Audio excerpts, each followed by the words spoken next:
It happens every day in workplaces throughout the world. Although the causes of fire vary from situation to situation, most fires share a common factor. They start out small, but if a fire is discovered soon enough, it can be extinguished before it gets out of control with a portable fire extinguisher.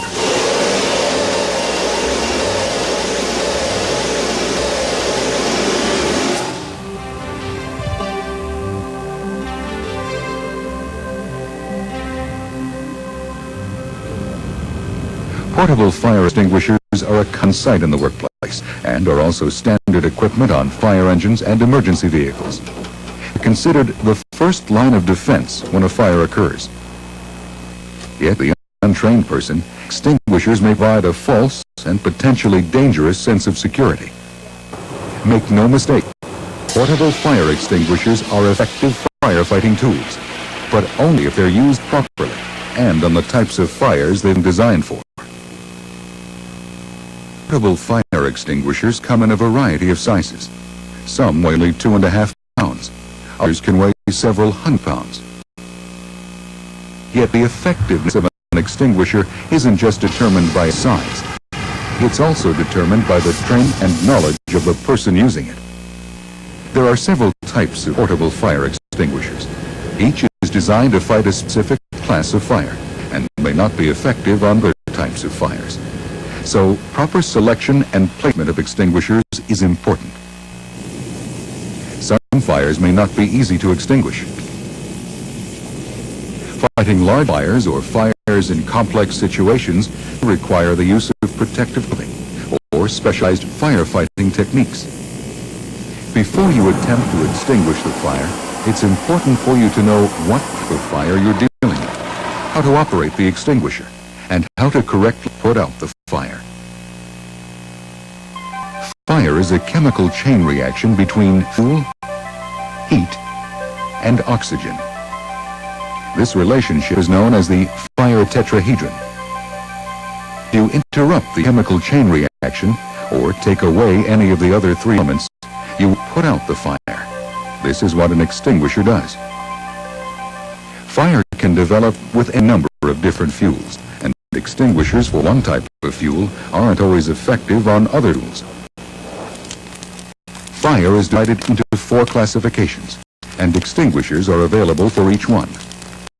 Class A fires involve wood, cloth, paper, rubber, and plastic. Water is often used to cool the fuel and extinguish the fire. Class B fires involve flammable or combustible liquids, gases, or grease.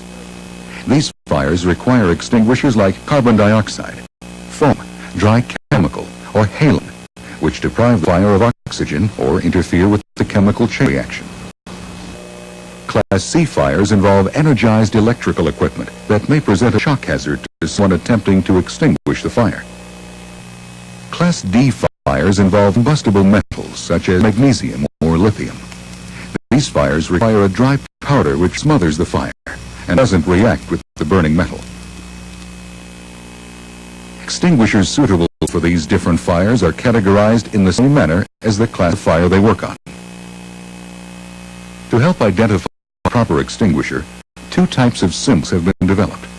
One set uses a letter and shape for each of the 4 classes of fire. The other set displays pictures which identify both the fires the extinguisher can be used on and the fires it cannot be used on. All extinguishers should use one or the other of the classification systems. While certain extinguishers, like these multi-purpose dry chemical extinguishers, can be used on A, B, and C fires, no extinguisher is effective on all 4 classes of fire. In fact, extinguishers designed for one class of fire may be extremely dangerous when used on another class.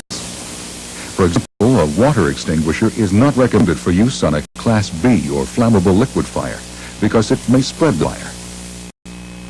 Portable extinguishers use a variety of extinguishing agents: water, foam, carbon dioxide, halogenated agents, dry chemical, and dry powder.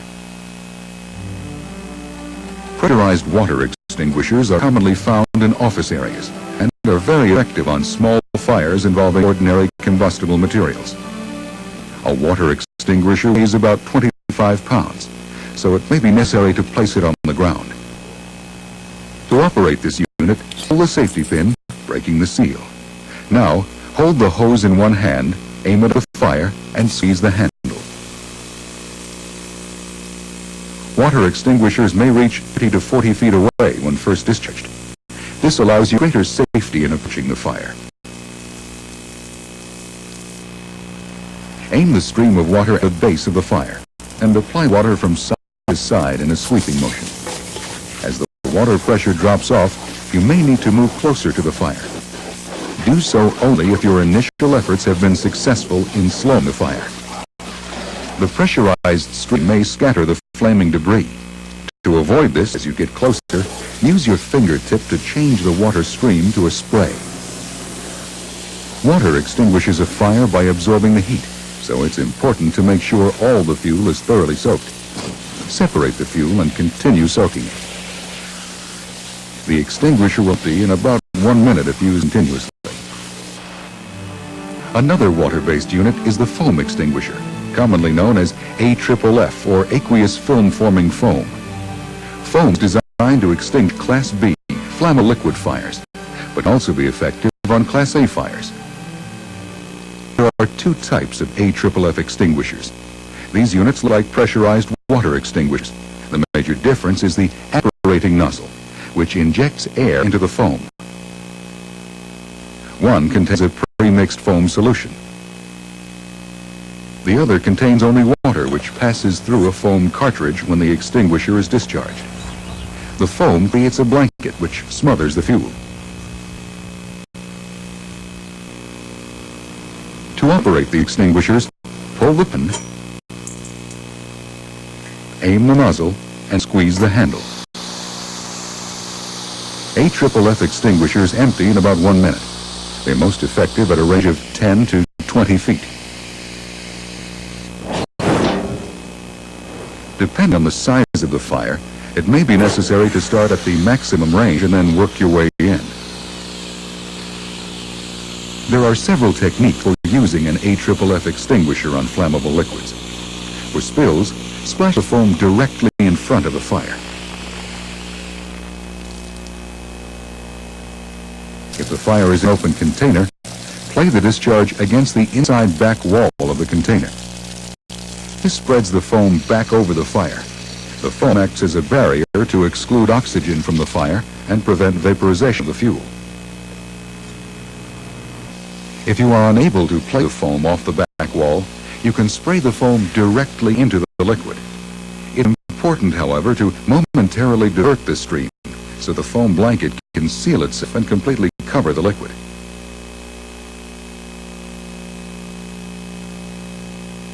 Another method for open container fires is to stand back and lob the foam so it falls over the fire. AFFF extinguishers are also used to prevent fires on flammable liquid spills. The foam blocks the release of vapors, preventing ignition. The next type of extinguisher uses carbon dioxide, or CO2, which is intended for Class B and C fires. CO2 stops combustion by displacing oxygen in the air surrounding a fire. CO2 extinguishers come in two types. Smaller units have an attached horn, and larger units have detachable handheld horns. To operate the smaller unit, pull the release pin, raise the horn, aim, and squeeze the handle.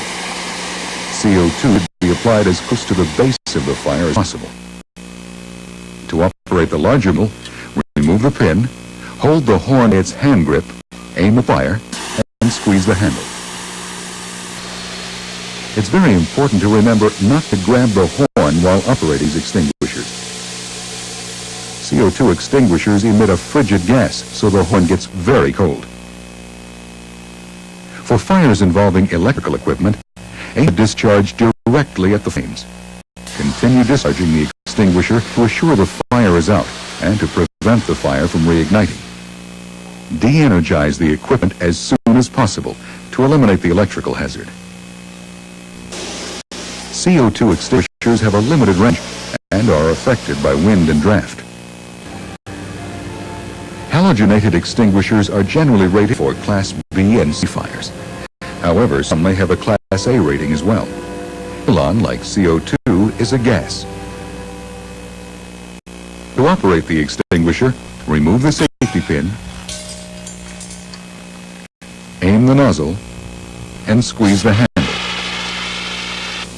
In some situations, it may be necessary to begin operating the extinguisher from the maximum range of 16 feet, and then move closer as the fire diminishes. Apply the agent at the near edge of the fire, and rapidly sweep from side to side toward the back of the fire. On Class B fires, Halon is generally twice as effective and has twice the range of CO2. Like CO2, it will be affected by wind. The use of halon on fire may produce toxic products, so these extinguishers should only be used in well-ventilated areas. Anyone operating a halon extinguisher should avoid breathing the gas. Another extinguisher is the dry chemical type. There are two kinds: ordinary dry chemical, which is effective on Class B and C fires, and multi-purpose dry chemical, which is effective on A, B, and C fires. Dry chemical extinguishers are available in two designs: cartridge-operated and stored pressure. To operate the cartridge type, remove the nozzle, which breaks the seal, push down on the cartridge puncture lever, which pressurizes the extinguisher. Now, aim the nozzle and squeeze. Cartridge-type extinguishers have the discharge left at the nozzle. To operate the stored pressure model, remove the safety pin, take the hose in one hand, and squeeze the lever with the other hand.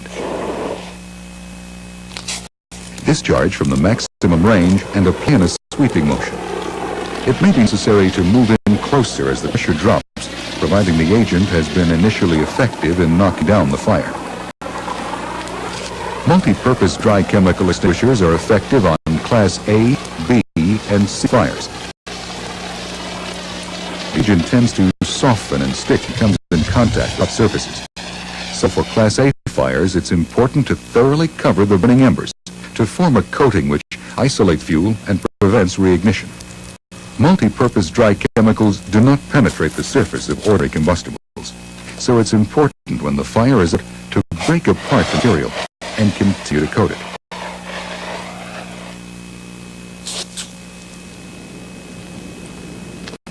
Compared to CO2 or halon, dry chemical extinguishers are less affected by wind.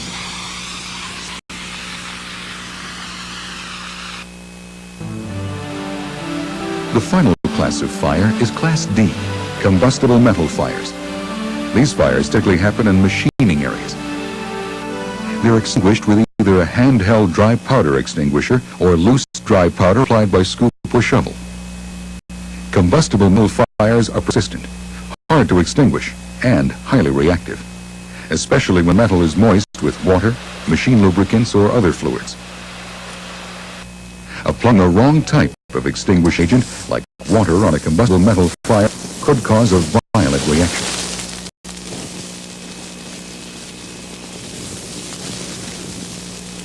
Remember, dry powder is not the same as dry chemical, and the two should not be confused. Make sure the extinguisher you're using is rated D, combustible metals.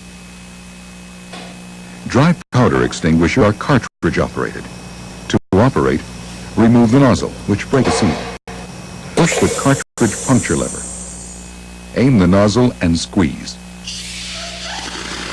Discharge the extinguisher from its maximum range of 6 to 8 feet. When control is established, ease back the nozzle to produce a soft, heavy flow, which allows you to get close without scattering the burning metal. If hot spots appear on the surface, continue to apply the agent. Remember, the metal remains quite hot for some time. Larger firefighting applications may require wheeled extinguishers, which are available in many sizes and with a variety of agents. Wheeled extinguishers have an operating range of 40 feet and empty in anywhere from 30 seconds to 2.5 minutes. Yet while these devices have a much greater range, they're also more difficult to use and require thorough training. A fire large enough to require this type of extinguisher is dangerous. You are not sure of your capability, or you don't know how to operate the extinguisher, leave the firefighter to trained firefighters. Regardless of the type of extinguisher used, it's imperative to recharge the extinguisher immediately after use, even if it's been only partially emptied. Recharge should always be done by a qualified person.